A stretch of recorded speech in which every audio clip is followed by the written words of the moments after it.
the concept of letting fresh air into the church seemed like a wonderful thing because so much had remained the same for so many hundreds of years. So when I entered the community, I entered after Vatican II. And so already there were changes. Prior to my entering, when a woman entered the community, she would wear a black veil, her hair would be pulled back, she would wear a long, I think it was a skirt and blouse, but it went to the floor, all in black with a white collar. The year I entered, we were the first group, and we were just asked to bring black skirts and white blouses. And I don't think they had any idea how we would come dressed, because miniskirts were in fashion in 1968. And very few people brought a tailored white blouse. They brought lace. So it was, I think when they were opening people's belongings, we had a list of things to bring. And everyone's sheets were all different colors, and that was really, really new, and it didn't even occur to us that it should be different. So there were little things and then not so little things that symbolized bigger things that were going on at the same time. And I think the struggle for those who are educating us in the community to know how much of the past did we need to know, how much should we not be bound by? And those were constant discussions and constant, the constant push and pull. I can remember having discussions with our novice director, I mean the whole group of us did, about why we had to have a newspaper available to us. They didn't know why one in the whole house wasn't sufficient, and how important it was to stay up to the Vietnam War was going on. We wanted to stay, and of course now, as a Dominican, we think it's critical that we remain well informed about the needs of the world, because that's what you bring to your prayer. Sisters really base their lives on the Gospels. And so I think that's one of the great gifts of Vatican II, that it sent us back to study what the Gospels were saying. And over again, it was about feed the hungry, visit those in prison, help the poor.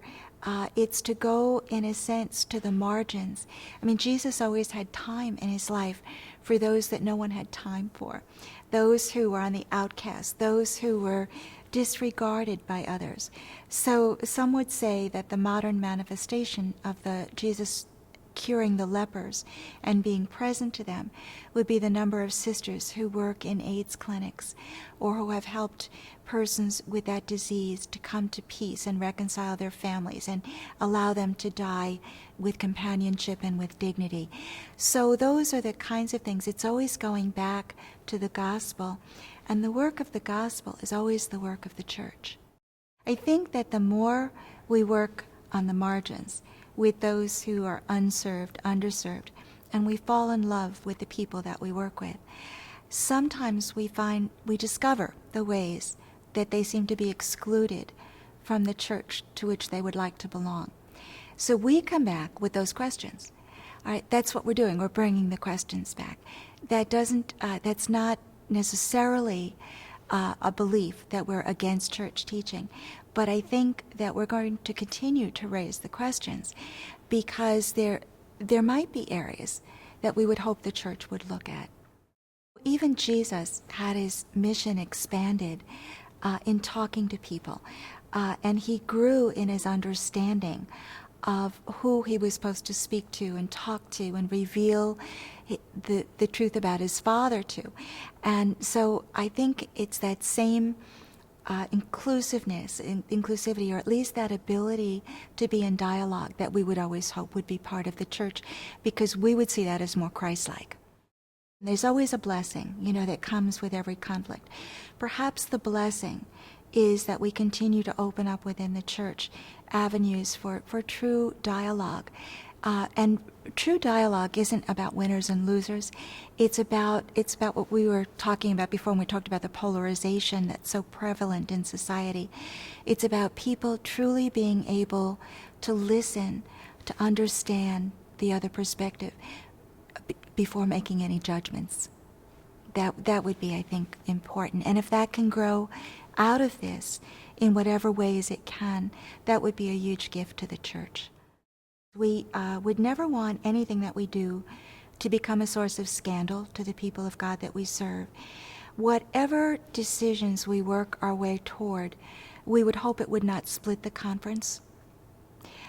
We would hope that it would not feed into or contribute to the level of polarization that is already available in our society. If there is any way to carefully and prayerfully and honestly work with this, it would be that this become a moment of healing. And I think that however that gets played out, I think that would be important. Those who speak about the mandate say, oh, it's not about sisters, it's about the LCWR. Well, the LCWR is sisters, and since the religious congregations elect their leaders, they really stand behind them and really support them. So one cannot say that this did not impact the women religious who are members of the congregations that belong to the LCWR. There's been a great deal of conversation. There's some apprehension. What would this mean for us? Can we be hurt by this? I think there's a profound sense, I think, of sadness that it came to this point where such a serious measure was used without what we feel could have been much more dialogue, and maybe that could have led to a different outcome. As sisters became more and more educated, and much of that happened after Vatican II, where it was not simply sufficient to get a bachelor's degree or even a master's degree, but many sisters acquired doctorates, many of them in theology. We have attorneys, we have physicians, we have so on. They're articulate. And so I don't know that being articulate is always against authority, but I think some are more threatened by the confidence, by the competence, and the ability to articulate that is present in a large majority of women religious. I received a letter the other day. I was educated by the sisters in elementary school and high school. When my mother was sick, it was the sisters who ministered to her in the hospital. When my mother died, it was the sisters who visited with my father and helped to console him. Please hang in there. We were behind you 100%. So, and also the outpouring of faith stories that people have sent us with sometimes their own disappointment with perhaps the way they were treated, an instance they encountered in the church for which there seemed to be no recourse for healing. And that's why if there can be some healing, some dialogue about what really has happened here, and are we about the inclusivity of Jesus, or are we about separating and forming little elite groups? That doesn't seem to be a gospel message. So, and I don't think it's just sisters who want to do that. I think there are many priests, there are many bishops who work very hard in their own diocese to do these things. So maybe it's again an opportunity for us to put our energies together and to work on something that's very positive. There will always be a place for people who give their whole heart to the church and their whole heart to God, and that it means that you have a kind of a radical availability to people. And it's not that any one of us wouldn't have loved being a wife, a mother, having a family, but then that would be our priority. And in our other time, we might be able to give service to the church. But for us, it's our life's work. So I believe that there's always a place. And I also believe that religious life is a gift that God gave to the church. And I don't think God's going to take the gift away.